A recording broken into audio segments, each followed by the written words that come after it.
नमस्कार, मैं दीपक शर्मा और मेरे YouTube मंच पर आपका स्वागत है।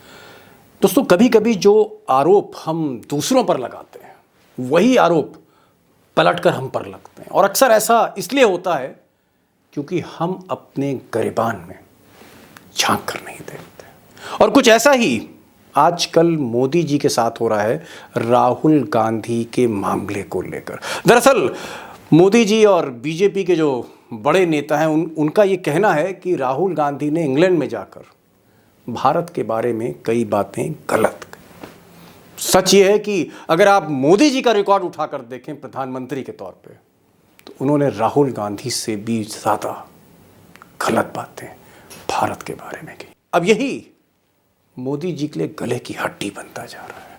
कहीं ना कहीं जैसे दांव उल्टा पड़ गया हो या मास्टर स्ट्रोक फेल हो गया हो। राहुल गांधी से पहले मोदी को माफी मांगनी चाहिए। मुझे लगता है कि ये प्रकरण जो है दीपक भाई माफी मांगने की भी आगे चला गया है। जब मोदी चाय बेच रहे थे तब लोग देश नहीं बेच रहे थे, तब लोग अपना खून पसीना एक करके इस देश को बना रहे थे।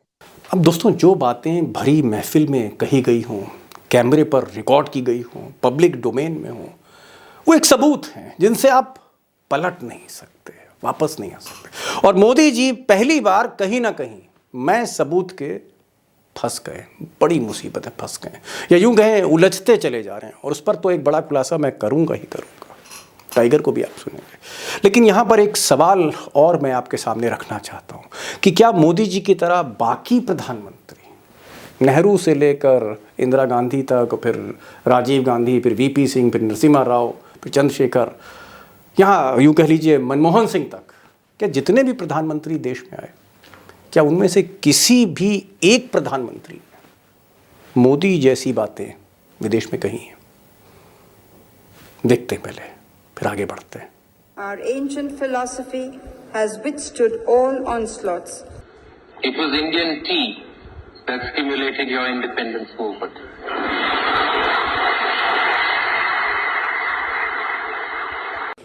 When India gained independence, we accepted these fundamental freedoms.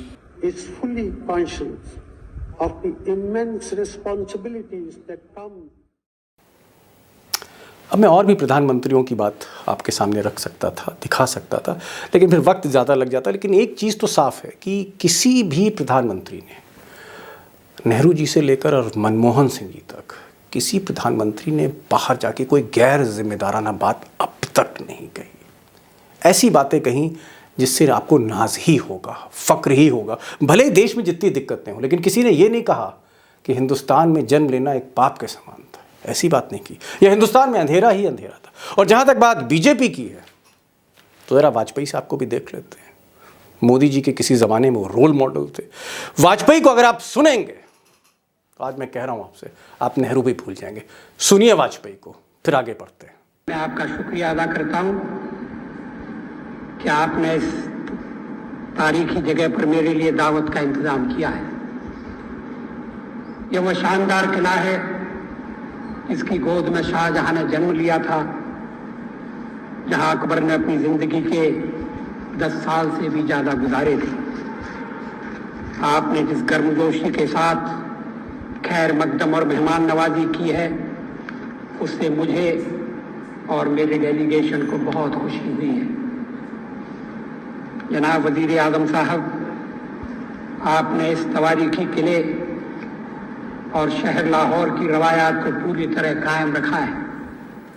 अब सुना तो आपने नरसिम्हा राव को भी और मनमोहन सिंह को भी, लेकिन जब वाजपेयी को सुना, और वो भी लाहौर में, तो जिक्र जो है वो लाहौर के किले का हो रहा है, जिक्र वजीर आजम का हो रहा है, जिक्र शाहजहां का हो रहा है, जिक्र अकबर द ग्रेट का हो रहा है। और वो उर्दू बड़ी एक ऐसी अंदाज में लगा कि कोई जैसे लखनऊ का शायर बोल रहा हो, और वाजपेयी शायरी भी कर रहे हैं, और सामने नवाज शरीफ हैं। ये थे वाजपेयी, द ग्रेट अटल बिहारी वाजपेयी। मुझे लगता है कि वाजपेयी को आपने सुन लिया, जो बीजेपी के प्रधानमंत्री थे पहले। अब जरा बीजेपी के दूसरे प्रधानमंत्री को भी सुन लीजिए, फ़र्क हो सकता है आपको दिखे। तो चलिए, सबको सुन लिया है, एक बार मोदी जी को भी सुन लेते हैं। पता नहीं पिछले जन्म में क्या पाप किएगा, हम हिंदुस्तान में पैदा हुए। छोड़ो यार, डूब गए। आजादी के 70 साल के बाद भी अगर मेरा देशवासी अंधेरे में जिंदगी जीने के लिए मजबूर है तो हमें प्रायश्चित करना चाहिए कि नहीं करना चाहिए।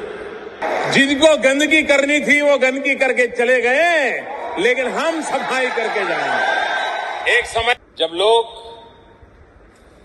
यार पता नहीं पिछले जन्म में क्या पाप किया था, हिंदुस्तान में पैदा हुए, ये कोई देश है, ये कोई सरकार है। अब मोदी जी ने ये सब जो बातें कही वो उन्होंने कोई प्रचारक के तौर पे नहीं कही, वो अपने पैसे से अकेले ही विदेश नहीं गए थे और किसी छोटी सी महफिल में बैठकर वो बातें नहीं कर रहे थे। वो प्रधानमंत्री के तौर पे जब गए, घूम घूम कर वो दुनिया भर में यही सब बातें कर रहे हैं कि भारत में पैदा होना एक समय में पाप जैसा था, भारत में लोग आज भी अंधेरे में जी रहे हैं, और भारत में लोग सोचते थे भाई कहाँ पैदा हो गए, किस देश में पैदा हो गए, इस तरह की बातें। अब इन बातों का संदर्भ जो हो, कंटेक्स्ट जो हो, रेफरेंस जो हो, व्याख्या जो हो, लेकिन इन बातों को अगर दिल पर हाथ रख के मोदी जी के कैबिनेट के सदस्य वो सुने, मोदी जी के सांसद सुने, पार्टी के सीनियर लोग सुने, तो शायद अगर दिल से सुनेंगे तो राहुल गांधी की बातें वो भूल जाएंगे, क्योंकि बातें इस तरह की हैं, चुभने वाली और जो समझ से परे। हालांकि सवाल तब भी उठे थे, अब मोदी जी क्या साबित करना चाह रहे हैं कि ये जो अंधेरा था 70 साल का, ये जो गरीबी थी 70 साल की, या जहां लोग पाप समझते थे उसको मैं दूर करूंगा, या तो वो नेहरू से लेकर और मनमोहन सिंह तक सबसे बड़ी लकीर खींचना चाह रहे हैं, उन लकीरों को मिटाना चाह रहे हैं, और क्या वजह हो सकती। मुझे लगता है कि ये एक ऐसा सब्जेक्ट है, एक ऐसा विषय है, गहराई में जाना चाहिए, क्योंकि अपने नेता की जो सोच है उसको समझना ज़रूरी है। और इसलिए मैं चाहता हूँ, चलते हैं टाइगर के पास। वो मोदी जी पर तब से रिसर्च कर रहे हैं जब से मोदी जी मुख्यमंत्री भी नहीं बने थे। टाइगर के पास चलते हैं, बातें बेखौफ होंगी, भीतर तक जाएंगे, आखिर तक सुनिएगा।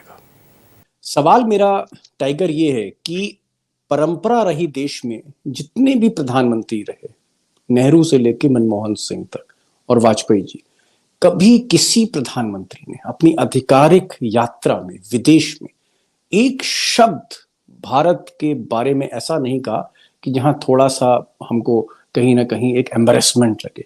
लेकिन मोदी जी पहले ऐसे मुझे लगता है प्रधानमंत्री होंगे जिन्होंने न जाने क्या क्या कहा। मेरे पास पूरी लिस्ट है। मैं अगर आप देखें, वेम्बले में उन्होंने कहा, वेम्बले के स्टेडियम में यूके में बतौर प्रधानमंत्री उन्होंने, मोदी जी ने कहा कि 70 साल बाद भी हमारा देश वासी आज अंधेरे में जी रहा है और इसके लिए हम सबको इस पाप के लिए प्रायश्चित करना चाहिए। सोचिए, ब्रिटिश प्राइम मिनिस्टर बैठे हैं, 25-30 हजार हिंदुस्तानी हैं, उसके बीच में ये कैमरे के सामने बोल रहे हैं। कोरिया और चाइना में उन्होंने कहा कि पता नहीं पिछले जन्म में लोग ऐसा सोचते थे हिंदुस्तानी आज से पहले कि पता नहीं पिछले जन्म में हमने क्या पाप किए हैं जो हिंदुस्तान में जन्म लिया। ये एक प्रधानमंत्री बोल रहा है। मुझे तो लगता नहीं कि अफ्रीकी देश का भी कोई प्रधानमंत्री या कोई प्रेसिडेंट किसी दूसरे देश में जाके ऐसा बोलेगा अपने देश के लिए कि हमने तो बड़ा गलत किया जो जन्म ले लिया। आप सोचिए, पाकिस्तान जैसे देश, बनाना रिपब्लिक है, जो इमरान खान जाके बोलेगा कि हमने बड़ा गुनाह किया जो पाकिस्तान में जन्म लिया। इस तरह की भाषा। तो मोदी जी कहना क्या चाह रहे हैं कि आजादी 2014 में ही वाकई मिली है जो कंगना राउत कहती हैं, या 1947 की आजादी को 2014 तक वो मानते नहीं? आखिर ऐसा क्या है? किस भारत की वो बात कर रहे हैं कि वो भारत अंधेरे में था? अरे भाई, अगर ब्रिटिश पीरियड के बारे में आप बात करें तो बात समझ में आती है। तब आप कह सकते हैं कि अंग्रेजों के समय में ये चीजें थी, मुल्क जो है गरीबी में था और तमाम से दुश्वारियां थी। लेकिन 1947 के बाद, हजारों हजार कुर्बानियों के बाद जब देश आजाद हुआ और मोदी जी कह रहे हैं कि लोग कहते हैं कि भाई किस धरती पर जन्म ले लिया है, ये कौन मोदी हैं? और क्या राहुल गांधी से पहले मोदी को माफी मांगनी चाहिए? मुझे लगता है कि ये प्रकरण जो है दीपक भाई, माफी मांगने की भी आगे चला गया है। आपने जिन लोगों के नाम लिए, अटल जी से लेके नेहरू जी तक, एक स्टेट्समैन थे, पढ़े लिखे लोग थे, पढ़ते थे, लिखते थे। उन्होंने संघर्ष देखा था, उनके लिए विदेश में जाकर देश का महिमा मंडन करना ये प्रथम कार्य था, ना कि अपना महिमा मंडन करने के लिए देश को बर्बाद बताना। ये वो लोग थे, जब मोदी चाय बेच रहे थे तो अब लोग देश नहीं बेच रहे थे, तब लोग अपना खून पसीना एक करके इस देश को बना रहे थे। अटल जी का आपने लाहौर का भाषण, में अटल जी का भाषण बता देता हूँ आपको, पार्लियामेंट में दिया हुआ।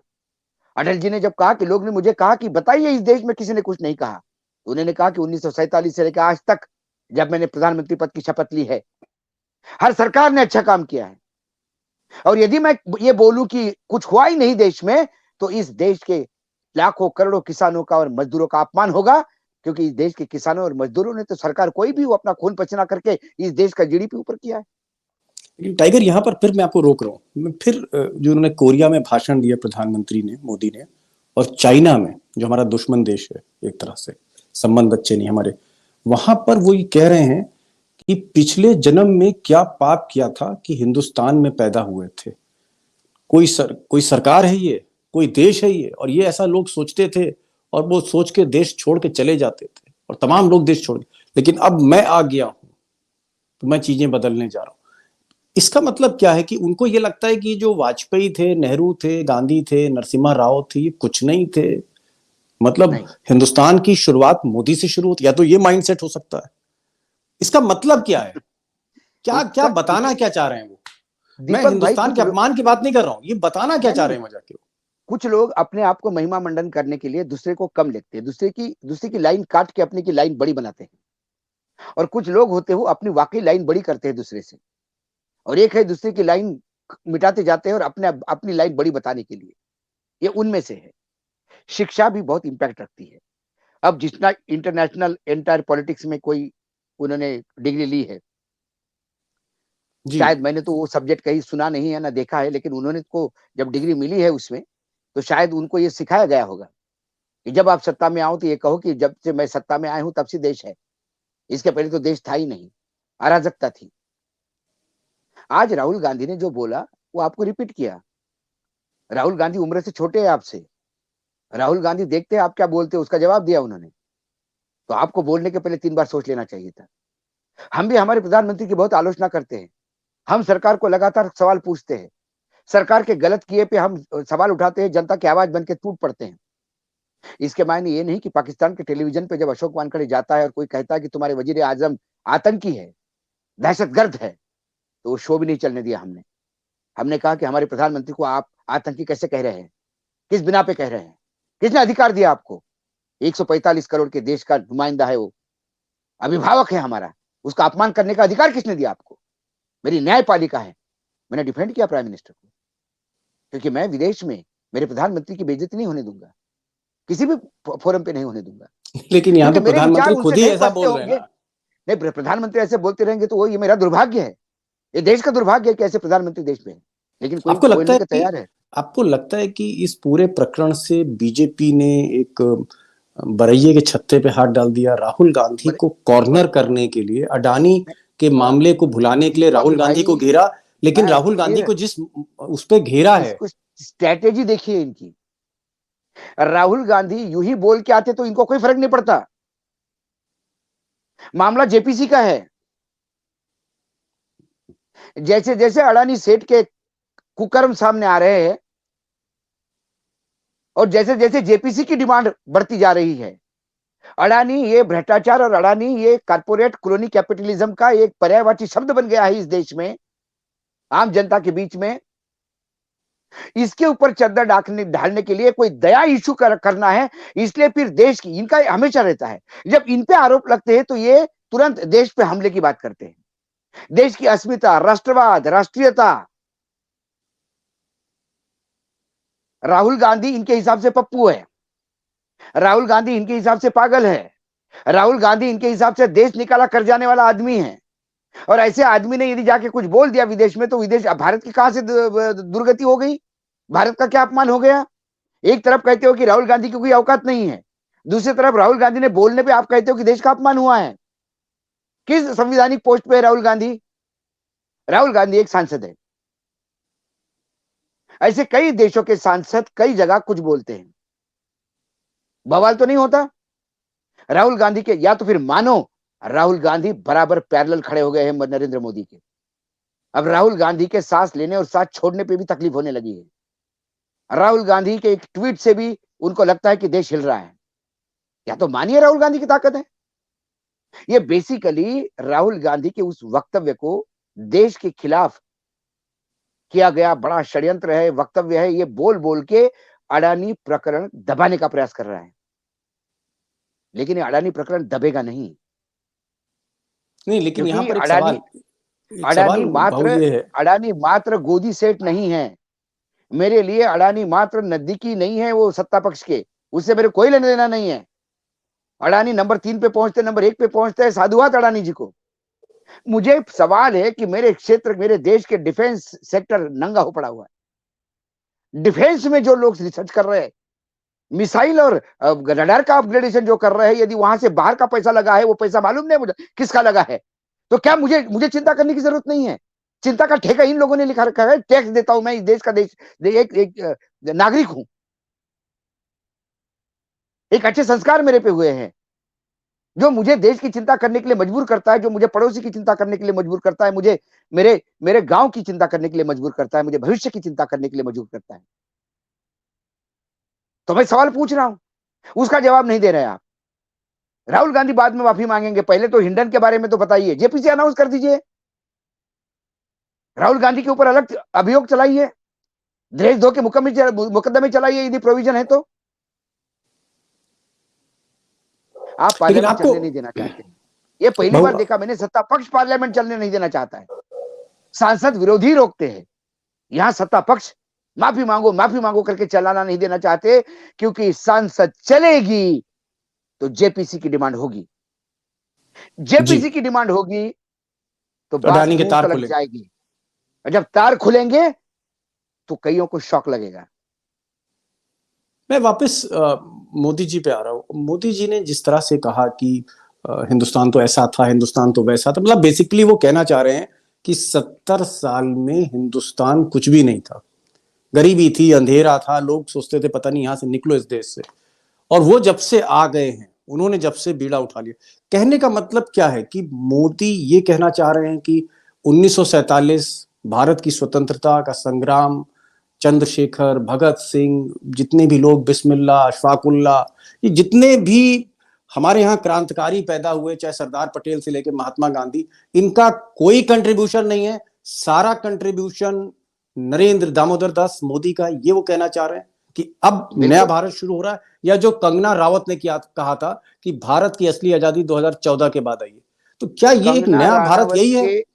कंगना राणावत के उस वक्तव्य को ना सरकार ने नकारा, ना सत्ता पक्ष ने नकारा, ना गोदी मीडिया ने नकारा, ना ये अंधभक्तों ने नकारा।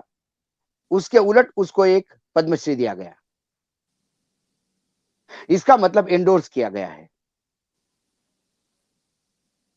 जी, मैंने कहा ना, अभी नोबेल प्राइज का क्या हुआ? पूरे मीडिया में हो गया कि भाई नोबेल प्राइज वाले कर रहे थे कि मोदी जी अच्छा काम कर रहे थे, उनको अल्टीमेटली एक्सप्लेनेशन देना पड़ा आगे आके कि हमने ऐसा कुछ नहीं कहा। भाऊ ये जो कितना एक सवाल और मेरे दिमाग में आ रहा है, जहन में आ रहा है। वाजपेयी का जो एक ऑरा था, उनकी जो पर्सनालिटी थी वाजपेयी की, और जाहिर तौर पे वाजपेयी नहीं होते तो आज बीजेपी यहां पर खड़ी नहीं होती, जिसका लाभ पूरी तरह से मोदी ले रहे हैं।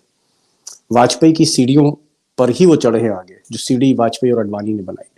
वाजपेयी के जब हम भाषण देखते हैं, जहां पर वो टोपी भी लगा लेते थे, वो रोजा इफ्तार भी करते थे, वो पाकिस्तान में जाके उर्दू बोलते थे, उर्दू की शेरो शायरी भी करते थे, और उसके बाद जब वो यूनाइटेड नेशन में भाषण देते थे तो फिर पूरा भारत और संस्कृति को भी ले आते थे, फिर कहीं इंडोनेशिया में जाके रामायण पढ़ देते थे।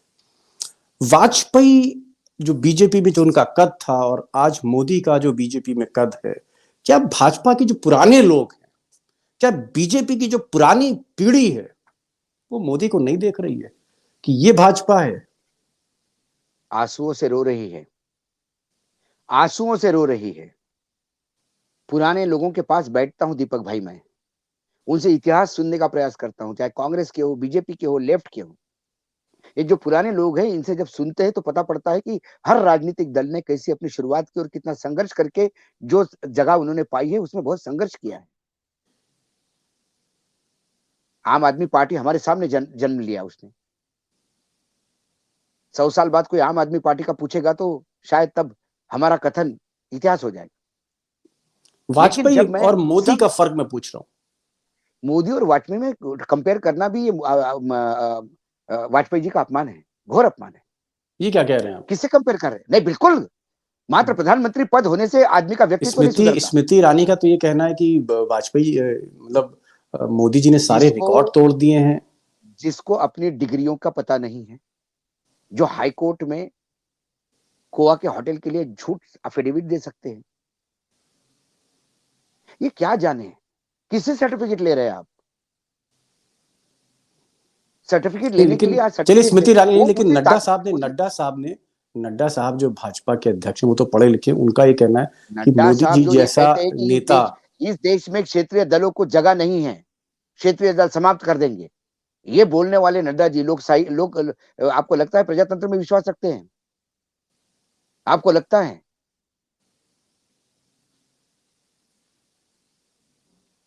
क्या है आज मुझे बताइए, आज कौन से कद के लोग ऊपर है? अमित शाह कहते हैं सदियों में कोई मोदी पैदा होता है। नहीं, अमित शाह के लिए तो होंगे ही। मेरे सोसाइटी का चौकीदार भी कहता है कि अशोक वानखड़े जैसा पत्रकार जब से देश मतलब पत्रकारिता शुरू हुई तब से पत्रकार बना ही नहीं अशोक वानखड़े जैसा कोई। जी। वस्तुस्थिति क्या है? आपका अचीवमेंट क्या है मुझे बताइए? आप मुझे सिंगल अचीवमेंट बताइए। सरदार पटेल की मूर्ति बड़ी करना ये अचीवमेंट है? राम मंदिर को मैं अचीवमेंट नहीं मानता ये सरकार का, वो तो न्यायपालिका का है। और आज जी। भी मुझे ये मानता हूं मैं, जिस देश में आज भी बच्चों के लिए पढ़ने के लिए छत नहीं है, स्कूल का टीचर्स नहीं है, राइट टू एजुकेशन है, लेकिन राइट का क्या करे उस अधिकार का जब एजुकेशन के लिए जगह नहीं है, अस्पताल में बच्चे नहीं है। आए दिन पता पड़ता है कि बच्चे रास्ते में पैदा होते हैं, हॉस्पिटल के कॉरिडोर के बाहर पैदा हो गए हैं, गांव में से लोग एम्बुलेंस लेके चलती है। आज हम नहीं, एक मिनट मुझे बोलने दीजिए दीपक भाई। अभी आज हम आप बोल रहे हैं ना, क्या क्या क्या, क्या है इन्होंने मंगलयान की बात हम करते हैं, लेकिन आज भी इस देश में एम्बुलेंस चल रही है। पता है प्रधानमंत्री जी को? बांबू पे खटिया बांध के लेके जाते हैं, उसको एम्बुलेंस कहते हैं। जहां एम्बुलेंस होनी चाहिए थी वहां एम्बुलेंस है। नहीं चाहिए हमको मंगलयान भाई, एम्बुलेंस दीजिए। क्या गलत कहते हैं? कौन सा अचीवमेंट है? अचीवमेंट एक ही है कि बार बार ये कहना कि पुराना देश खत्म, बर्बाद हो गया था। अरे पुराने आकाओं के चरणों का अमृत पीजिए जो आप प्रधानमंत्री बने हैं। उन्होंने देश पे गरीबी छाई है, देश में भुखमरी छाई है, देश में आक्रमण हुए हैं, देश ने 3-3 युद्ध लड़े हैं। इसके बावजूद प्रजातंत्र को मरने नहीं दिया, उस लोकतंत्र को जिंदा रखा। खाली पेट आधा पेट भूखा रह के लोकतंत्र को जिंदा रखा। आज आप कहते हो कुछ हुआ ही नहीं इस देश में। अपने आप को चाय बेचने वाला कहते हो, यदि चाय बेचने वाला आज प्रधानमंत्री बना है तो ये अपने पूर्वजों के पुण्य हैं। लेकिन क्या आने वाले समय में चाय बनाने वाला प्रधानमंत्री बनेगा? बन सकता है, नहीं बनेगा, क्योंकि उसको शातिर होना होगा, उसे लोग तोड़ने की कला आनी होगी। अटल जी ने कहा था कि मैं एक वोट से सरकार गिरी थी अटल जी की, उन्होंने कहा था मैं चिमटे से भी नहीं छूऊंगा इसी सत्ता को। यहां तो एक दो मेंबर पे सरकार बना लेते हैं, 2 विधायकों पे। वो चिमटे से छूने की बात कहते हैं कि मैं चिमटे से नहीं छूंगा, ये गले लगते हैं। क्या अधिकार है इनको अटल जी का नाम लेने का? अब चलिए जो हुआ सो हुआ, मोदी तो मोदी है और मोदी है तो मुमकिन है। राहुल गांधी प्रकरण में क्या हालात जो हैं कुछ इस तरह से होंगे कि मोदी भी मजबूर होंगे माफी मांगने के लिए? आपको लगता है कि मोदी अपने मास्टर स्ट्रोक में खुद ही फंस गए, अपने जाल में खुद ही फंस गए? बिल्कुल बिल्कुल बिल्कुल। उनको ये पता नहीं था कि वो ही सिर्फ दूसरे के वीडियो चला सकते हैं। उनका ही आईटी डिपार्टमेंट दूसरे के पास भी है, और वीडियो उनके इनसे वीडियो ज्यादा भी है। निकाले जाएंगे। उनके वीडियो भी निकाले जाएंगे। आज वीडियो मार्केट में घूम रहे तो हंस रहे लोग।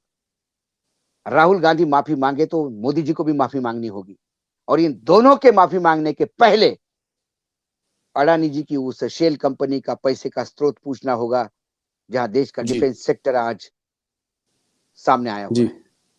देश की सबसे बड़ी चिंता वो है। जी टाइगर, आप मुंबई से जुड़े और बहुत मसरूफियत, बहुत व्यस्तताओं के बीच आप जुड़े, समय निकाला आपने अपने चाहने वालों के लिए, और आपने बहुत बेखौफ तरीके से, जैसे एक टाइगर का जो कैरेक्टर होता है, डरना नहीं किसी से, खुलकर बोलना, उस तरह से आप खुलकर आपने अपनी बातें की। इमोशनल भी आप बीच में हो गए थे। बहुत बहुत शुक्रिया कि आप आते हैं और आज के दौर में, आज की तारीख में आप खुलकर बोलते हैं, ये बहुत बड़ी बात है। बहुत बहुत शुक्रिया आपका।